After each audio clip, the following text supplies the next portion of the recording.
Hi, this is Neil Versel for Health Innovation Media. I was just walking by the setup here and they pulled me over and asked me if I wanted to interview this guy, and you all know who he is, Dr. Farzad Mostashari, former National Coordinator for Health IT. And I was just walking by and Greg pulled me in and said, hey, let's do an interview, so why not? So here we are at HIMSS 14 in Orlando. So we all know that you like to talk about health IT, and that's probably why you're here at this big health IT event. But why don't you update people as to what you're doing now? You are affiliated with the Brookings Institute, we know that. That's right. That's right. So I'm working on actually things that are a little bit broader in terms of payment reform and accountable care organizations in terms of the delivery reform side of things. You know, I'd always felt that the health IT part was necessary but not sufficient, and it was my duty to get that infrastructure in place, but so much of the shortcomings, in a sense, of meeting the full potential of the health IT has to do with the business model.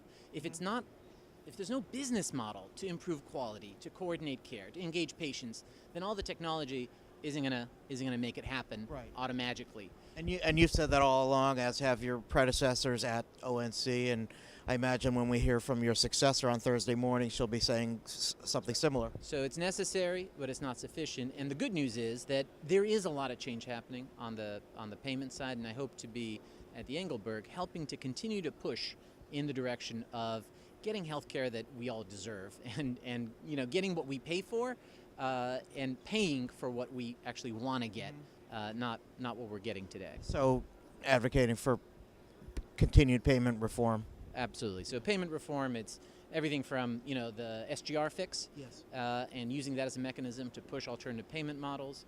It's looking at new models around bundled payments for outpatient docs. It's looking at the next turn of the crank on the accountable care organizations. And I got to say, last time I talked with Greg and Doc's Way In, we talked about physician ACOs, and I just love the idea of these Davids going up against the Goliaths, right?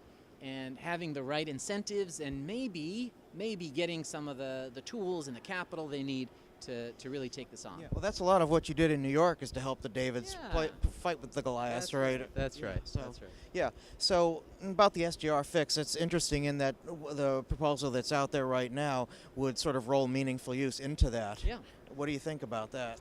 I think it's actually a good thing. I think it, on the one hand, it provides some flexibility for people in terms of saying, you know, how do I want to achieve this quality score? On the other hand, it really instantiates it and creates an upside opportunity in perpetuity. So instead of it being only a penalty, there's also an upside possibility as part of a bigger bundle.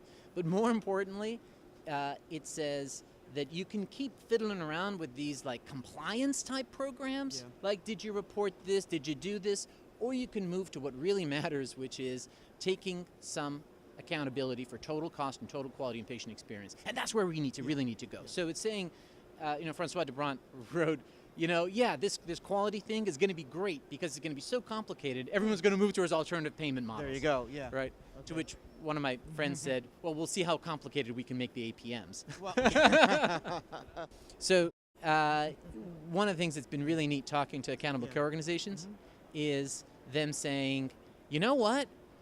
We don't have the patient locked in here. Right.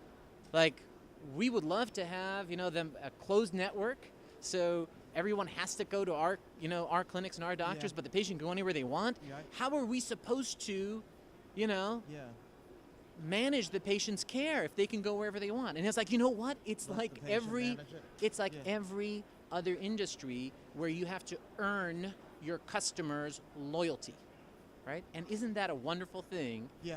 For now, healthcare to feel like we have to be sticky to patients, we have to engage patients, we have to figure out how to outreach and get them in for the wellness visit, we have to figure out how to make sure they call us if they're having a problem because we really want to hear about it. And that's the thing that I love about where we are right now, is for the first time there's a business model for people to say, if you're not feeling well, don't just go to the emergency room, right? Call your doctor. What does the phone say? If you think you're having an emergency, emergency, call call 911. There's no Right, yeah. human on the other end. There's no way to reach anybody. It's Right. just like go to the emergency room. Yep. And these ACOs are saying, no. You don't have to. There's Yeah. going to be a live person Yeah. picking up the phone because I don't want you to just go to the emergency room and just get admitted and have acquire some infection in the hospital and then get caught in an endless mill. Okay, well, thanks, Thank you. Dr. Farzad Mostashari, and good luck in the new phase of your career. Thank you so much, Neil.